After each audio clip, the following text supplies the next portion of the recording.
Modulus function. Definition of modulus function is mod x is x if x is greater than or equal to 0, and it is minus x if x is less than 0. What is the meaning of that? I'll just give you an example here. Suppose you take x as 1.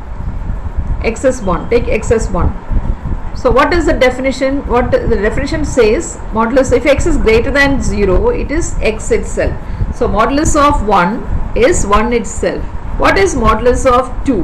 What is modulus of 2? It is also greater than 0. So it is identity. Modulus of x is x. That means identity. The same thing you are getting. If you get the same thing, it is called identity. What is modulus of 3? That is also equal to 3.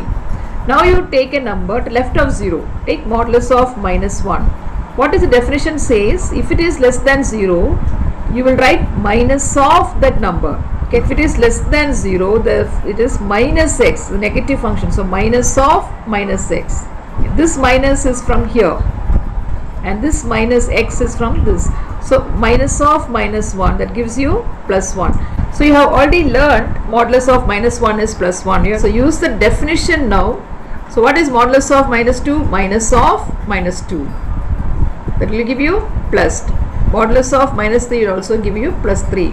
So when you draw the graph of this modulus function, what happens now? So modulus of x, let us see the graph. 0, it is 0. For 1, what are you getting? What is this point? And 1 comma 1. What is this point? 2 comma 2. What is this point? 3 comma 3. What about this point? You are taking minus 1 comma 1. Minus 1 also it is giving you 1. Just now you learned modulus of minus 1 is plus 1. Modulus of minus 2 is plus 2. Modulus of minus 3 plus 3. So this modulus function you will get only in the first quadrant and in the second quadrant. Modulus function will be only in the first and second quadrant because y is not negative.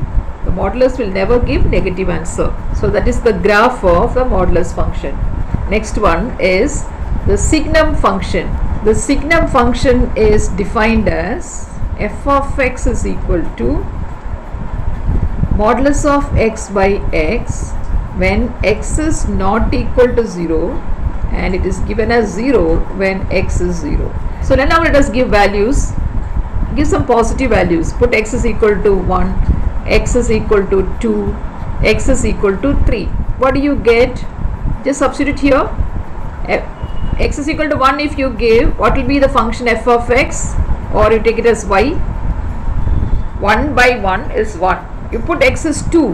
What is modulus of 2 by 2? 2 by 2 is also equal to 1. If you put 3, 1. Now we give some negative values. X is equal to minus 1. X is equal to minus 2. 1 by minus 1 will give you minus 1 as the answer. Modulus of minus 2 is plus 2 by minus 2, minus 1. For 0, it is 0 itself. For 1, what is the value here? What is this point? What is this point? 1 comma 1. You 2, what is the range? What are you getting? 1. For 3, it is 1. What about minus 1? Minus 1. Minus 2. For minus 2, just see minus 2, what are you getting? Minus 1 only. 0, it is taken as 0. So this is the graph of the signum function. Next is something called as the greatest integer function, or it is called as the floor function. And the smallest integer function, it is called as the ceil function. The function both together are called as step functions. So let us see what is the greatest integer function. In the every real number is always above some integer or below some integer, isn't it? Always it is above some integer. So let us find that. We can say it is always above an integer. Any real number you take, it is always above or below some integer. Now take a number here. You take 2.5. Suppose here you have 2.5. 2.5 is a real number. It is above 2 and below 3. All the numbers if you take is above an integer and it is always below an integer. Any number you take. So here this 2.5 above 2, that is called as the greatest integer, is above 2. The greatest integer is denoted like this. This is how you write greatest integer. Okay, is 2. Okay, now tell me, what is the greatest integer if I give 1.9? What is the greatest integer? 1. Where is 1? Minus 1.9. Minus 1.9 is here. Minus 1.9 is here. So that minus 1, minus 1.2, minus 1.3, minus 1.9 is somewhere here. So what is the greatest integer of minus 1.9? What is it? Minus 2. It is more than minus 2. Great, as I told you, 2.5 is greater than 2. So you write 2. Minus 1.9 is greater than minus 2. When you move right side, it is greater. Minus 1.9 is greater than minus 2. So you will write minus 2. Suppose if I write minus 3, minus 2.9, 2.5. What is that equal to? Minus 2.5 minus 3. So, okay, the easiest way to remember this is, whenever you have to find the greatest integer, always choose the number which is on the left. Just find out where the number is lying and then choose the number on the left. Greatest integer is also called as floor function. It's also called as floor function. Now you come to the least integer. The least integer function. Least integer is denoted like this. This is the sign for least integer. This is called floor. You can see is a floor sign here. This function is also called as ceil. Ceil. You know what is a ceil? So ceil function. Now what happens here? You choose the number on the right now. See, this 2.5 is greater than 2 but less than 3. 2.5. For least integer, you always write the number on the right side. And if it is 1.9, what do you write for 1.9? You write 2. Now you tell me minus 1.5. The negative number should be very careful. Where is minus 1.5 lying between? Minus 1 and this, right? So right side number you should write. What is that? Minus 1. So greatest integer, write the number which is on the left. The integer on the left of that number, and least integer, you write the integer on the right.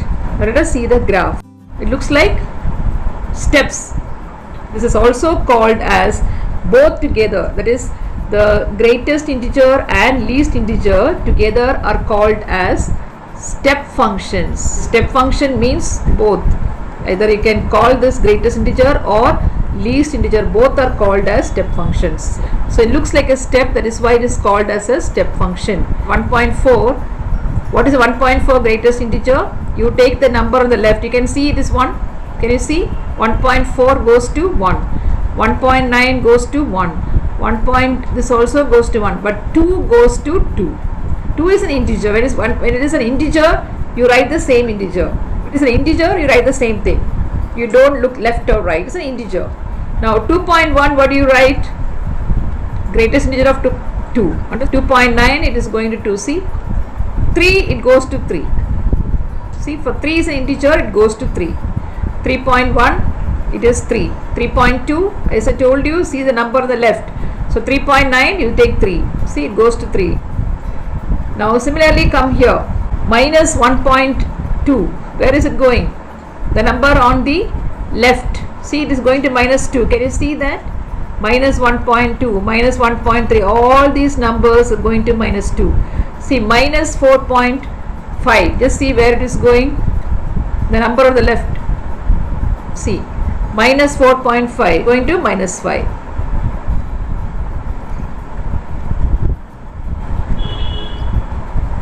Minus 4.5. Just see where it is going. Minus 4.5. Where is it going? Which integer is to minus 5? The number on the left. See, minus 5. Can you see now? 6 point something. Just see where it is going. To 7 you can see. See? Okay, the number on the left. This is the floor function. Now I show you the ceil function. A ceil function, that is least integer function. You can see here.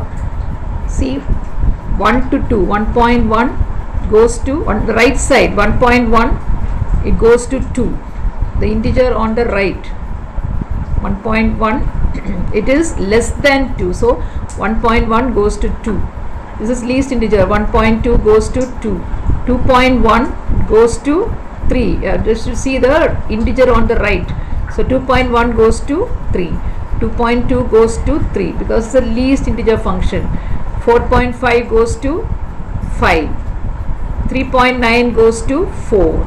3.9 is between 3 and 4. The right integer is 4. It goes to 4. Similarly, negative side, if you see minus 1.9, you should see the number on the right now. So it is minus 1. Minus 2.5, it goes to minus 2.